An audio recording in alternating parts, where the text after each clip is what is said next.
Hello, Danny. How you doing? I'm really well. I was about to say good morning to you and then remembered that it's not actually morning because you're in LA. Oh, only an hour off. It's 1 p.m. here in LA. Very good, very good. Well, it's sweltering hot and muggy here at the moment because we are full of storms and Yeah, I can flooding see. and whatnot. Well, actually, I don't think there's flooding in Sydney, but there's flooding Yeah, up my in... family in the Gold Coast and northern rivers of the New South Wales are completely flooded. So yeah, I feel I for feel you. like this is a regular occurrence. Like, Yeah.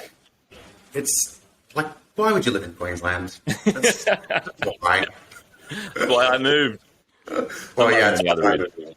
that's why I moved. Well, thank you very much for joining me on the podcast today. Thanks for having me. Excited to hear a little bit more about you. Obviously, as an Aussie as an Aussie making it in Hollywood. Keen to No, hear you're about absolutely your right. journey. Trying is correct. Well, I don't think it matters whatever part of your journey you're on. You're making it, whether you feel you're trying or not. It's funny, right? I was looking at a friend of mine's profile. I think it was Instagram this week, and he'd written aspiring actor, and I was like, no, Oh, you're an wow. actor, just an actor. Yeah, it takes a long time to be able to say that though. Like it took me, I think, 10 years and, going through so many different acting courses and teachers to be like, no, own it, say it. And even now, having been in it for 20 years, I still find it hard until you can say that you are nothing but an actor. It's so hard to say, yep, I'm an actor, because the natural thing is to be like, oh, I am trying to act, but I also do this to pay the bills, Yeah. Do you think that is a particularly Australian thing? Like, what is it like with Americans in Hollywood? Are they just like, I'm an actor? Yeah, I mean, it's the cliche that everybody know. Like, Americans are so direct and so easy to just call it out, even though they're not. They'll fake it till they make it. Whereas Australians, there is the tall poppy syndrome that we've grown up with. So it's harder for us to just own it when we don't 100% believe it, or even when you really do believe it. The natural tendency is to underplay it. But Americans, yeah, you're 100% right. They'll just be like, yeah, I'm an actor and I'm also a model and entrepreneur, millionaire. They'll just tell you everything that you want to hear just for the sake of it. Or at least that they want you to hear. Yes. So, I mean, it sounds like we should all take a little leaf out of Anna Sorokin's book and just fake it until we've made it, huh? Maybe not in prison for a couple of years, but Yeah, it'll only get you so far. Yeah. it will. Awesome. So I think in your email you said that you've been acting for about 19 or so years. You look quite young, so I'm going to assume that since you were like, what, a teenager? Yeah, basically, I'm 37, just so you know, so not that young. But as soon as I left high school, basically that was I was all in, So I left school and was like, I didn't go to college, I didn't go to university for anything. I just went, no, I'm going to do what I need to do to start working as an actor. And, I had a friend at the time, as soon as I left school, and because I was living on the Gold Coast, I had a friend that was like, dude, if you want to be an actor, like you have to work at Movie World, because that's like where the studios are and that's where they're making all the movies. So you got to get in there. And I was, just out of high school kid, like, yeah, you're totally right. That's where they make the movies. I need to get there. So my first job out of high school was working as a little like cart boy at Warner Brothers Movie World, selling soft toys, thinking that would get me a lead role in the next Tom Hanks movie. I was about to ask, did you do the Gold Coast thing and work at Dream World or Movie World? There you go. Yeah. I actually went to Movie World last week. I went to visit some friends and family, and this is I probably shouldn't say this because every acting job is valid. Yeah. But I saw, obviously, the performers, and I'm going to get shot for this. My podcast's going to be cancelled. I was just like, this is my idea of hell. Wow. As far as acting is concerned. Well, look, Danny, as someone that, I eventually was promoted out of the cart sales boy and then became Shaggy and Jack Sparrow and all of these on-street performers, from someone that did it for 5 years, I can tell you that it's a little bit of, yes, hell, but also the best job for someone that age that wants to be an actor ever. Okay. Because it was such a challenge for me being quite a shy person to have to like get into these ridiculous costumes, get into all this makeup and get on the street and do shows and scripted stuff. And that was a real challenge. But to go up to just non-performers and improvise on the street and think of things to entertain them on the go was such an awesome challenge that like I learned so much in that job over those 5 years that really did come in handy with so much that I've done ever since then. But yes, at the same time, there were times where I was like, I do not want to be in this 40-degree heat in this spandex costume. Get me the hell out of here. So it was a bit of both worlds there. Yeah, I mean, as I said, like I don't intend on sounding like a complete asshole, which I probably do. And you didn't. You totally didn't. But I was just like, the idea of doing that like I'm not an interactive with people. Like I hate the idea of going to interactive theatre. Yes. So it for me it was like I couldn't do it. More power to these people, but like there were a bunch of dancers doing a performance, like a 20s flapper kind of thing, and everybody was just kind of standing around staring at them. It was as if they were waiting for them to move so that they could walk through, as opposed to actually enjoying the performance. Yeah. Anyway, it's a certain kind of person, and I definitely wasn't that kind of person. It was a learnt thing that I had to be okay to do.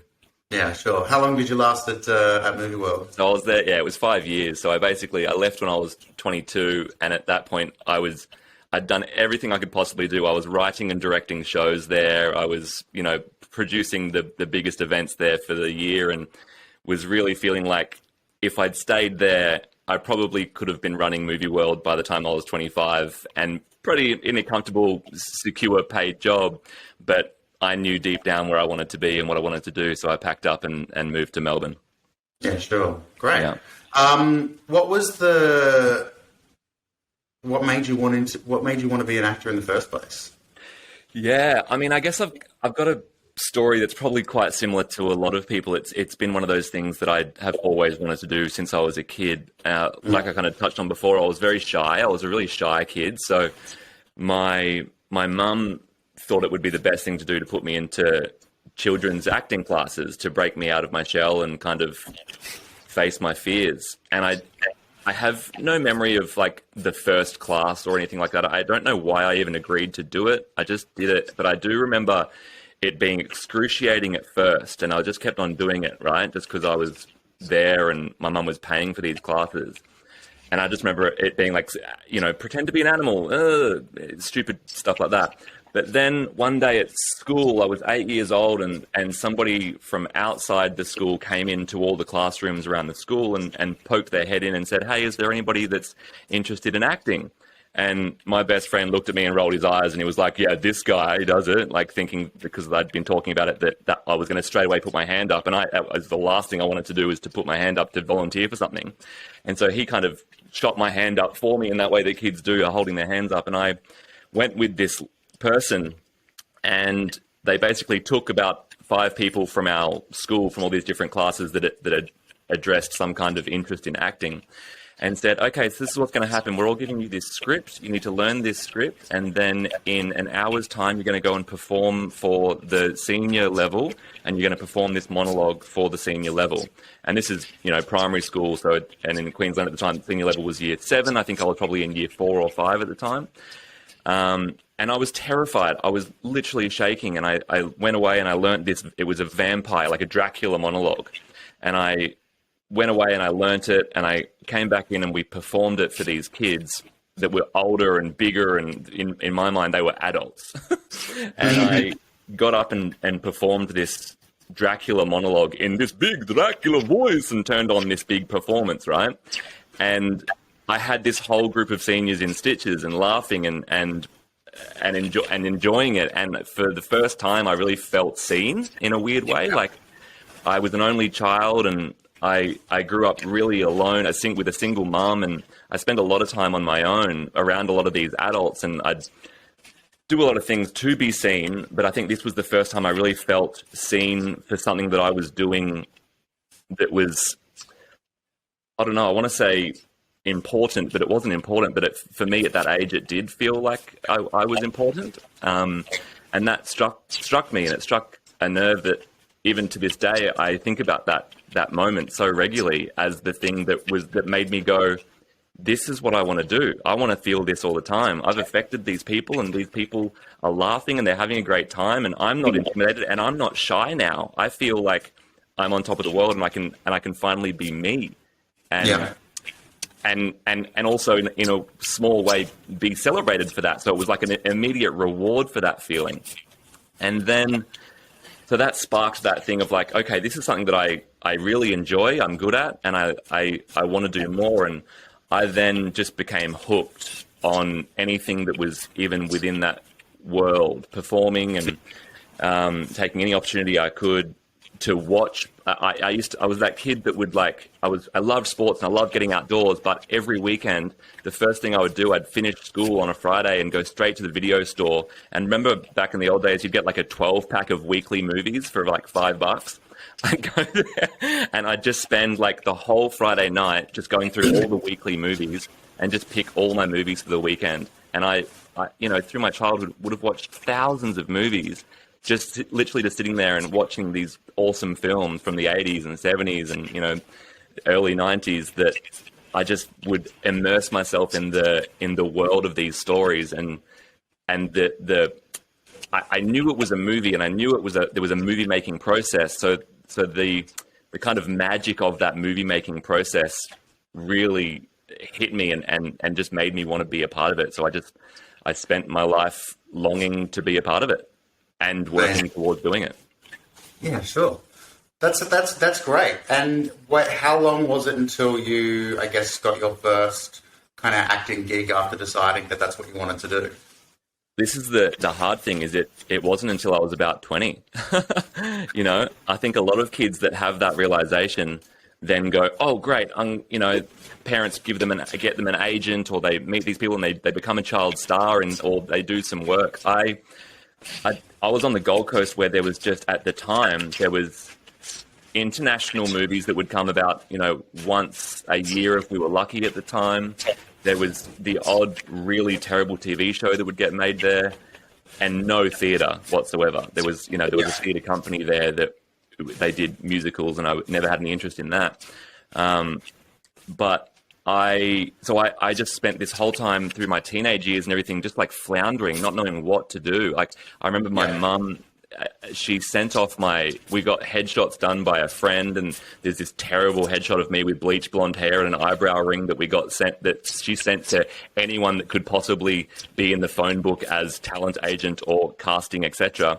And without us knowing what what right thing to do was, she sent my headshot to Tom McSweeney, who's a casting director, thinking that he was an agent.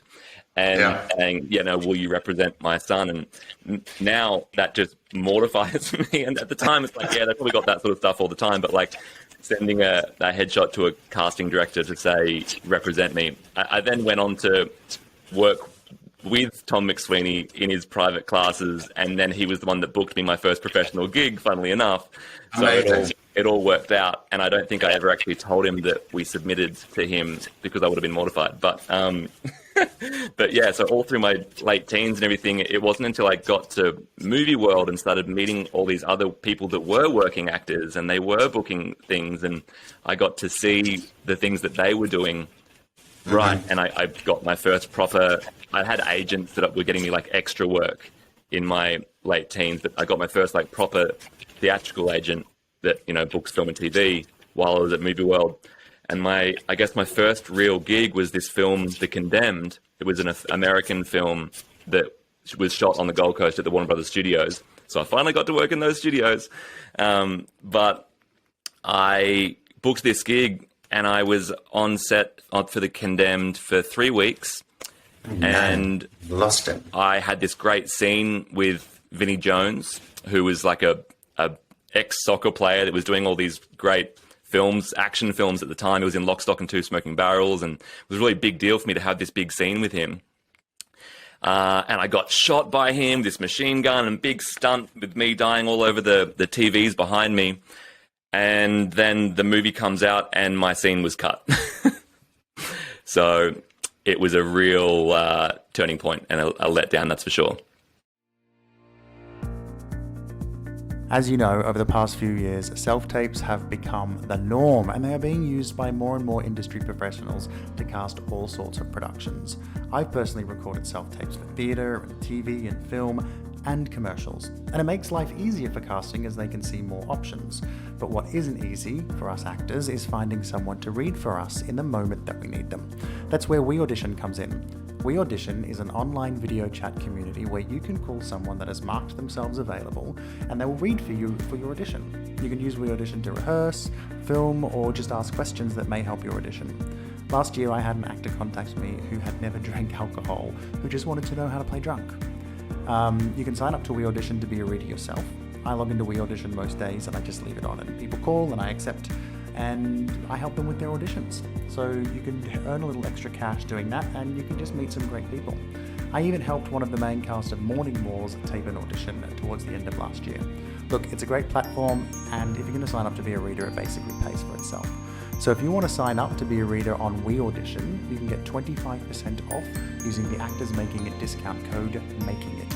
So just go to www.weaudition.com and use the code MAKINGIT when you sign up.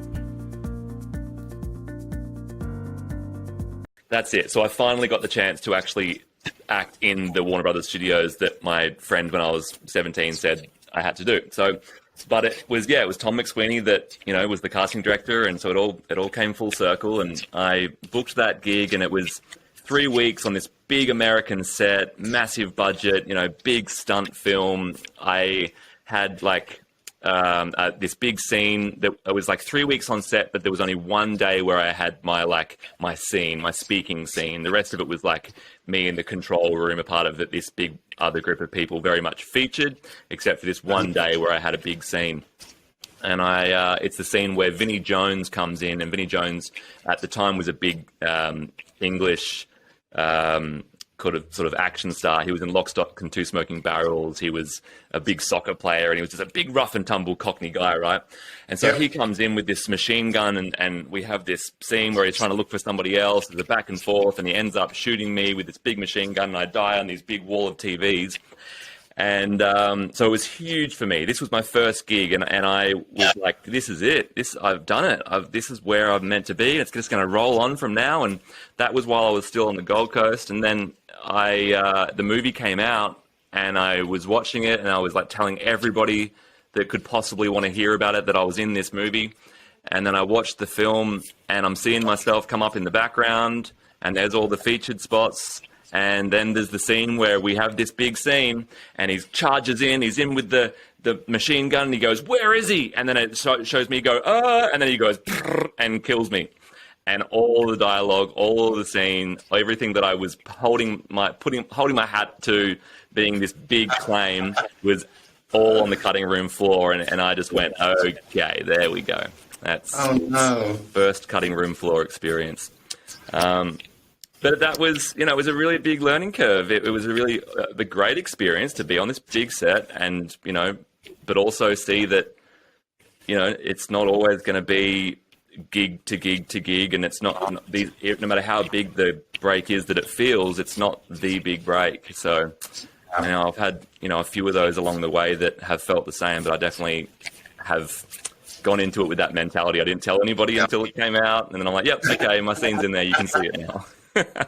Amazing. Yeah. So when you decided, obviously it took quite a while to get your first gig, and I think it's you've touched on a couple of things there around not knowing what to do or not knowing how to kind of get into the industry. And back then, so we're talking when you were a teenager, late 90s. Late 90s. Kind of time. The internet was around, but I think all of this stuff was still a bit of a mystery. So you didn't really know how to get started. We didn't have the resources and information and groups that we do now from internet perspective to really understand what it took Yeah. to kind of become an actor. Yeah, it really took, back then it was only about if you knew people that were also doing it. And, you know, there was nobody in my family, there was no one that I knew that was doing it. So that's what I mean. It took starting at Movie World to meet fellow actors to then do it, which is one of the best things about that job, was actually just being able to meet other people that were trying as well.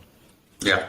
So when you started out, when you decided you wanted to be an actor, what was, at that point in time, what was your idea of making it? What was it that you wanted to achieve? And then by that point, you'd be like, yeah, I'm an actor. I made it. Yeah, I think it was at that young age. Are we talking like when I just sort of discovered that that's what I want to do? Whether it was just discovering or before you had your first gig, like you're working towards becoming an actor, just what was your idea of what you were working towards? I think I've always had a pretty stubborn, clear idea that it was gonna be big for me. And I've never really admitted that very much because of the tall poppy syndrome and all this stuff. But in a young age, I remember being a teenager in my room and writing my Oscars speech. You know, it was always, that was always on the cards to me, which now seems ridiculous because I was this little kid living in this tiny suburb in Gold Coast that didn't know anybody that was in the business, didn't know anybody. I was so far from it. But the fact that I had such a clear belief that it was possible. And what that looked like for me was, standing up there and holding my Oscar and thanking everybody that helped me get there. And, working in these massive production films and, working with Spielberg and back then all those, the big directors and actors of that time, that was, being a leading actor that was working on a big scale. Has that changed much over the years? What's your kind of take now on making it? To be honest, I think in so many ways, I think it's the same, but it changes depending on the day you ask me probably as well. Like I can still sit here and go, I will win an Oscar one day, but then as soon as I say it, I go, no, that's ridiculous. You're an idiot. That's so far stretched. I mean, we have to have goals and dreams of what it is that we want. I know. To do. Something has to keep you motivated because this is a fucking industry that can cut you down and make you feel really unworthy. So totally. I think what changes for me is I still have that real desire for that. And if I allow myself to admit it to people, I really do have that desire to be on that level where I am a leading actor in massive films, working with some of the best creative people in the world. That's my dream. But the reality changes, I think, the longer you do it and the more you're exposed to the realities of actually doing it. So right now, I can sit from where I am in the world right now, and at this age, my priorities are kind of changing. And, I'm 37, I'm married, my wife and I are really, really ready to start a family. I think right now I'd be really happy if I was able to support a family, have kids, support my wife when she's not able to work. She's also an actor as well. So, it puts a bit of strain on us when we do decide to do that. If I can get to a situation where I'm working as an actor and I'm able to provide for my family and that we're safe with a roof over our head and enough food to eat, and I can do that with just my passion and my desire and my talent to be acting, that's huge. If I could do that, that is massive, and I would be so thrilled. Yeah, amazing. Yeah, I think that's I think as most people move through the journey of wanting to become an actor to what that actually looks like. Yeah, I think that's most people that I speak to on this podcast have a similar beginning and point, depending on where they are at in their journey. Yeah. And how long they've been kind of going. Absolutely. And I'm not afraid or ashamed to admit that I too see big things for myself and believe that eventually that's what is going to happen.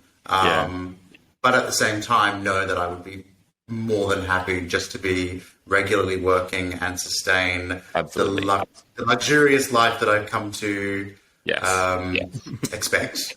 Yeah, and that's it, right? Because if I only put all my eggs in that one basket, and it's like, Oscar or bust, I will never be happy, and I will constantly be, unless I do achieve that, I will constantly be chasing something that can feel so out of reach. And you need to find ways to look after yourself mentally on the way. So that's, I guess, an interesting topic to cover there. How you cover yourself mentally. So you've been at this now for nearly 20 years. Yeah. How does this journey impact you emotionally and mentally as you're trying to work towards getting that Oscar? Oh yeah, thanks. It's such a, it's a cliche to say it's a roller coaster, but that's just the best way to explain it, because you do have such big ups and such deep lows, and what the unfortunate thing for a lot of actors, me specifically as well, is that my happiness and my passion is attached to what I want to do for a living. And I don't think that's a lot, more often than not, for most people that aren't in the arts, I feel like that probably isn't the case. Their job is their job, and their passion or their love is with other things that may be going on in the world, or their family, or anything. Whereas I feel if I'm working, I'm full, I'm happy, I'm content. If I'm not, and the longer it goes while I'm not, the worse I get. And it's like I need to get on set. I need to have that time where I'm working or I'm doing something where that creative fulfillment is re-injected. Otherwise I spiral and I get really down, and I've had bouts of depression, and I've had to, find ways to climb out of it, multiple times, because there is this roller coaster of not knowing when the next, fulfillment or gig is going to come, And how do you deal with that? How do you combat those lows? Because, I imagine with 20 years of kind of cracking at this, there's going to have been very long periods of time where you haven't had fulfillment. Oh, yeah, so absolutely. How do you personally kind of get through that period? Yeah, I mean, I've learned different ways over the time. Obviously, therapy really helps. In Australia, there's the health kit. There's the 10-pack you can get. I went through a few 10-packs, but it's different. I feel like therapy. Funny. In Australia is a little bit different to the States, and I felt like whenever I went into therapy in Australia, it was like, okay, what's your problem? Let's fix it. Great, you've got your 10-pack. Let's go now. You're out. In America, I'm really lucky to have a therapist that I just talk to once a week, and it's so great. And to be able to just, whenever I am having the lows, just to be able to talk it through and work it through with somebody that really gets it and understands it. And I mean, sometimes I can tell that my therapist is like, okay, enough about your career. Let's talk about your childhood trauma, please. Like the therapist shouldn't be a career counselor. And I probably sometimes lean on him a little bit too much for that. But, other things like meditation, I'm a real believer in the positive effects of that on daily life. I ride my motorcycle, that really helps. There's lots of ways to do it, but ultimately for me, I think it sucks, but just getting back to work is the best thing for me. As soon as I get that taste of another gig, as soon as I book again, I'm like, great. I'm working again. I'm good again. So when there's times when I can't, because that's completely out of our control. Exactly. And so it's not healthy at all, so that's why, I'm regularly in class. So even though I'm not, if I'm not working, then every single week I'm working on a new scene, or I'm working with someone that helps. And it's not the same, because you get so much creative fulfillment from being on set and being around all the people and actually working on something that you're going to see the end product for. And that's really what is the thing that fulfills me. But, there is something to be said about just picking up a script, working on it, finding something new, and having some fun with some other actors and a teacher. So that really helps, and that's the thing that you can control. That's very true. Yeah. Awesome. Have there been, like, talk me through, where are you at now on your in your acting career? Yeah, at the moment it's exciting in a way because it's really started to pick up post-pandemic, I guess you'll say, over here. I moved here 6 months before the pandemic hit, and that was that was crushing. I'd been pretty lucky back home before I moved in picking up some pretty decent jobs and working. I had a recurring role in an ABC series called Conspiracy 365, and then I booked this show Rostered On, which then turned out to be a Netflix show. It was a comedy that got picked up by Netflix, so that worked out really well to be moving to LA just as that was kind of peaking. And then moving here, it was sort of 6 months of just like learning how to live in a new country, and then COVID hit. So we got really lucky, my wife and I, we landed some pretty good reps right before COVID, so that if that hadn't happened, we would have been struggling by now, I think. So we've been auditioning pretty steadily, and I mean, at the moment, to put it in perspective, and this is going to sound like a boast or a wank or whatever, but I'm not sure when this is going to be where you're thinking of releasing this, but we're 2 months into the year and I've just had my 40th audition for the year. Yeah, So, wow. like that for me, you know, I wouldn't get that in 2 years in Australia, you know? So to have that in 2 months is huge. And it is that kind of thing over here, is the more you go for, the more you get. Like, so I've already booked twice this year. I've shot a music video and a commercial, and that feels great. But, you know, there's a part of you that goes, okay, so that's 2 out of 40, you know? So you start to think about your booking ratio quite a lot. But, you know, since being here, even though we've had the pandemic, I shot a feature film in Utah, this big Western, which was amazing. And I've shot multiple commercials. So there's things definitely happening, which is great. And it does feel like everything is now reopening, and it's sort of, the industry is booming again. Because so much couldn't be made for so long. It does feel like now it's go, go, go. And the exciting thing is, the opportunities are coming in, and that's why I moved here, was to get more opportunities. No, that's fantastic. Yeah, I was about to ask what prompted the move to LA from Melbourne.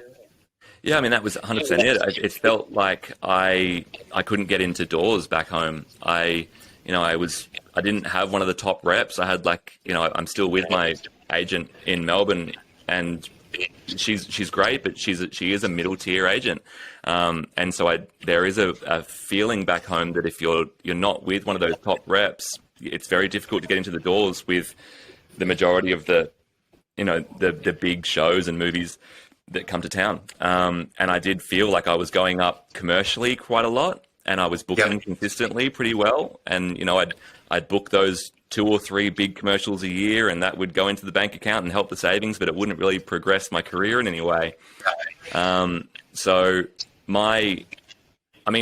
we go back to that, that little boy dreaming about working in the movies, LA is where those big movies were made. And so for me growing up, I always thought, this is where I want to be. But it felt like, oh no, that's where you move when you've made it. And I think there is a real thought in Australia that you can't move to LA until you've made it. And I bought into that as well, and I believed it. And it's still very well may be true, but I did a play over here in LA. There's literally no theatre. No one does theatre. It's usually quite bad, so no one goes to see it, so nobody does it. But I was a part of an Australian group of people that did an Australian play in LA. I think it was 2015. And I had a friend that was living here that helped produce it, and she, I'll shout her out, Elka Berry. She was living here and was, making it work, and she was booking, and we did this play, and I was here for about a month, and I was seeing all these people, all these other Australians that were living here that, they weren't household names. They were people that, had done a few things back home, but were here and they were making it work, and they were booking, it might just be a 1-liner or a 2-liner, but they were here and they were doing it. And I was like, hang on a minute, this is awesome. I love LA. I love that we're in the, it feels like you're in the Olympics of the film industry here. And there's all these people that are here and they're not household names, but they're working and they're having a good life. And so that was the thing that made me go, wow, I want to do that. I don't have to, there's nothing happening in Australia that's going to make me big enough to go, okay, I've made it here. I can now move to LA. And so I just sort of put the plans in and got my wife on board. And it was a massive process to get the O1 visa, which, I don't know if you want to go into for your listeners at all, but that's a huge process to be able to pull that off. And it's very costly and timely. And we finally got it and moved in 2019, but it was really just to be able to open up more doors and get more opportunities. And that I was about to ask about how you were able to get over there. So I'm assuming you've got no one visa. I was speaking to somebody else whose the podcast hasn't been released yet, but who was basically saying that you can't do any other work other than acting on no one visa. Yeah. So does that mean you two have kind of gone over with a big savings account, or are you like working cash in hand under the table at the moment to support yourself? It depends if the IRS are listening. Are they? Look, at the moment we're on green cards now. We got really lucky and we entered the green card lottery. I'd entered, funnily enough, 10 times, and the 10th time my number got drawn. And so we were able to go from an O1 to the green card. But when we first came here, we were on the O1, and that's usually the way that most actors can come here, because it's the only actor's visa. You can't do any other visa. Like most industries, you can just come over on an E3 or some other kind of visa where you can be sponsored by your employer. But because acting is so, spread out, you never know who your employer is going to be. You have to come over on the O1, which is called an alien of extraordinary ability. So you can't have tall poppy syndrome when that's what your visa is called. Basically, you had to prove that you're a household name in Australia. And, I wasn't, definitely, neither was my wife, but we'd worked enough over the last, 15, 20 years that we could prove that we were able to make a living as an actor, and we were able to generate some press and do all the things that you need to do to be able to present a case that you'll be okay when you get there. But yes, you're 100% right. When you get here, the O1 visa only allows you to work as an actor. So when we first got here, we were applying for every single thing you could possibly classify as an actor. If it fell under acting or presenting or hosting, we would apply for it. We got pretty lucky in the first couple of months that we actually got a job with a TV show. It's TMZ. I still work for TMZ. It's not a TV show that most actors would probably want to be a part of, because it's all about celebrity gossip and culture. And so, but I'm on that show once a week, and I'm hosting on this show, and that show's on at 7:00 on Fox every night. So I get to be on TV, and I was able to also tick that O1 box to be in a way you're acting.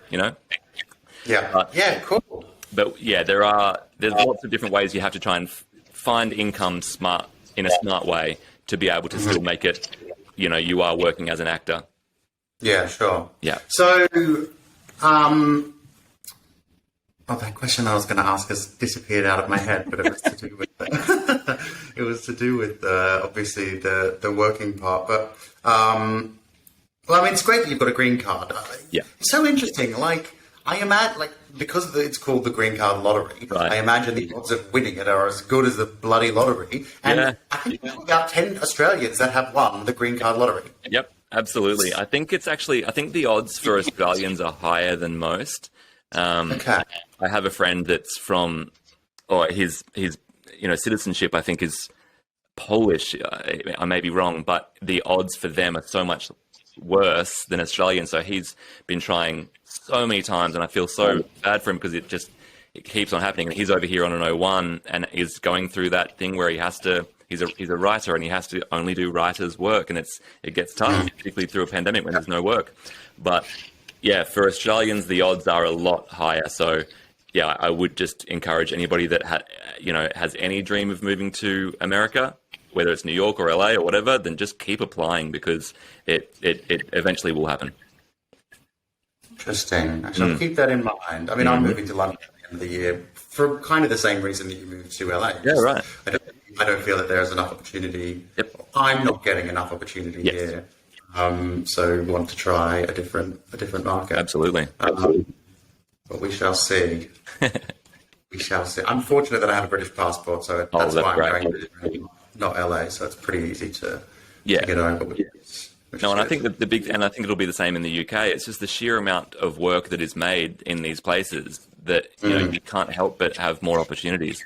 Each country has their new things that make it hard. Like I'm sure that the UK will have a union and there will be different things that you have to struggle with. Here it's the same. We've got SAG that's incredibly hard to join. When you're on the O1, that doesn't guarantee that they're going to actually let you audition because some studios don't take O1. So there are battles, but ultimately you're moving for the opportunities and the opportunities are there. It's just you have to get through that little bit to get to them. Yeah. So I remember what I was going to ask just in regards to getting work over there. So you said you were applying for anything. Yeah. Now, did you have your agent lined up when you got there, before you got there, or how long between getting there and was it before you got agents? Well, we got a commercial agent. We got really lucky. We got the commercial agent within about 2 months. I basically, when we moved there, I set myself a goal because I'd listened to every podcast, I'd read every book, I'd listened to all the things about moving to LA, and it was like so many people were saying like, it can take you years to get an agent, it can take you years to get a manager, and so I went there with very realistic expectations to get representation within a year, and obviously, 6 months hit and the pandemic hit, but we within 2 months were able to get a commercial agent, and not only that, probably one of the best commercial agents in LA. We got really, really lucky, and that it's very interesting to see the effect that having one of those top tier agents does have. And I see one of my friends or a few of my friends that have commercial agents that aren't in that top tier, and how little they go out compared to what my wife and I do. And it's kind of shocking to see it from this side, having never been in this situation before. So we got really lucky there, and then we got our manager. It would have been around about the 6 month mark. So you both got the same agent and manager, right? Yeah. It was so weird. We both got here, and just because we'd had very separate lives living in Australia, but as soon as we got here, it was like, we're here, we're in it together. Everything we did was together, and so a lot of the opportunities that we came to just happened for both of us. And we got lucky and fortunate in that way that we could share that journey together, but also pretty much every single bit of luck that happened for either of us happened to us both at the same time. So it was great. Amazing. That's cool. And you were talking about anything that you could apply for, you would apply for. Yeah. So I think definitely in Australia it feels like you can't. There isn't anything to apply for individually unless it is kind of independent stuff, and you're only really seeing that if it's via Star Now, etc. What does that look like in the US around finding when you don't have an agent? Yeah, it's so much more. You can basically, how do I phrase this? I could work full time as a non-union actor if I wanted to. You can self-submit for so much. There is still that kind of that wall where some things only go to representation. Some things. So when someone puts out a brief, they can choose where it goes to. It either goes out to everyone, so actors can submit, or it goes out to representation only. So for obvious reasons, the big ones, the big briefs only go to representation because, I saw one of the casting directors here in LA put an Instagram post out the other day showing how many submissions they got for one of their briefs. And for one role, I saw 8,000 submissions, so if they then open that up to representation and actors, that's just too much to go through. So it's only certain productions that will put out the brief for actors as well, but that's still a lot because there's so much getting made here. So, as a non-union actor, you can only work non-union, but you can still audition for SAG stuff. But more often than not, the scale or the budget or the size of that production is probably going to be a lot smaller than the rest. But you can still self-submit all day long because they just keep on coming in, and be auditioning quite regularly for non-union stuff and pick up the decent gig every now and then to get you through. Yeah. Wow. Okay. Cool. And are you both? I guess we sort of touched on this, but didn't 100% go into it. Are you working outside of acting at the moment? Yeah. Money coming in. Yeah, it's getting a lot better in that we're booking enough now that we probably could live off just the acting, but we get greedy and we want to have more money and save for the future. So we do, we have separate jobs. As side gigs, I've done literally everything you could possibly think of in the world. But at the moment, my main side gig is working for TMZ. Okay. And I do, I'm on the show, and I also do their tours. So it's like we run tours around Hollywood, showing them all the different Hollywood history spots and things like that. And I also, throughout in the pandemic, I started a web design for actors business, which is cool. It was something that when there was nowhere else to work except for home, I used my graphic design skills and started this business, and I've been, I still do that a few days a week, working for actors both in Australia and here in the States. Nice. That's why your website is so good then, hey? Yeah, thanks. Amazing. What sort of, you mentioned earlier that you still do classes. What sort of classes do you do to keep your muscle warm?